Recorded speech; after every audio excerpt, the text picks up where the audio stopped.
Les observations du gouvernement du Mali par rapport au rapport du secrétaire général sur la situation au Mali pour le dernier trimestre.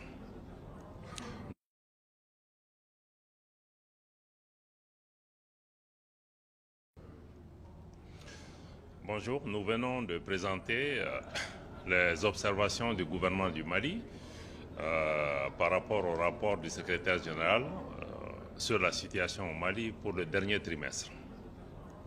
Nous voyons que par rapport à ce rapport, il y a un certain nombre de convergences.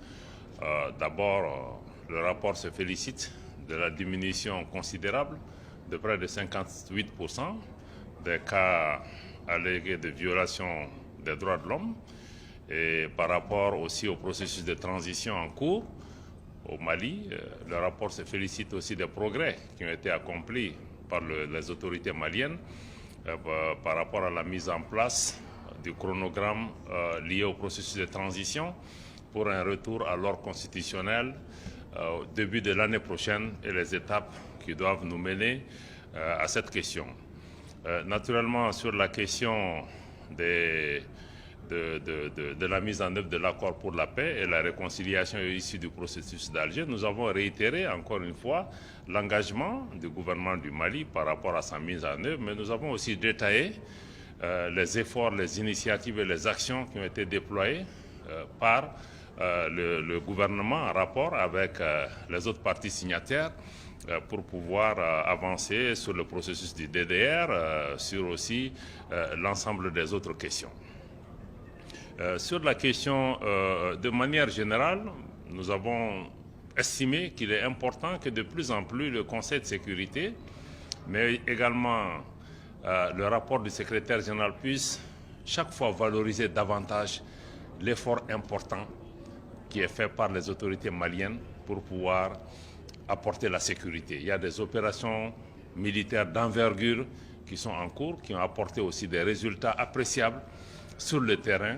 Et aussi, il y a eu un investissement important de l'État en termes de formation et de capacité pour engager désormais une dynamique offensive qui a déstructuré ces groupes et qui permet de renforcer davantage et de répandre le niveau de sécurité dans le pays. Sur la question spécifique du rapport du secrétaire général sur la revue interne de l'aménagement, encore une fois, nous avons pris note de ce rapport qui est sorti juste il y a quelques jours. Mais pour ce qui concerne le Mali, nous trouvons que ce rapport ne répond pas à nos aspirations légitimes et à nos demandes par rapport à la sécurisation de notre pays, qui est l'objectif essentiel. Que plusieurs options sont mises sur la table. Nous allons continuer à examiner ces options, mais nous pensons que fondamentalement, le problème de l'aménagement, c'est l'inadaptation de son mandat à un contexte d'environnement marqué par des menaces terroristes et asymétriques, et il n'y a pas suffisamment d'efforts pour pouvoir prendre en charge cette situation.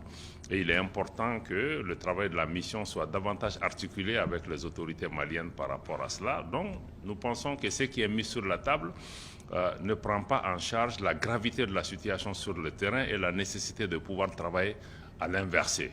Mais le gouvernement du Mali, naturellement, reste ouvert au dialogue pour continuer à travailler avec nos partenaires de l'aménagement pour trouver la meilleure voie pour pouvoir avancer sur cette question.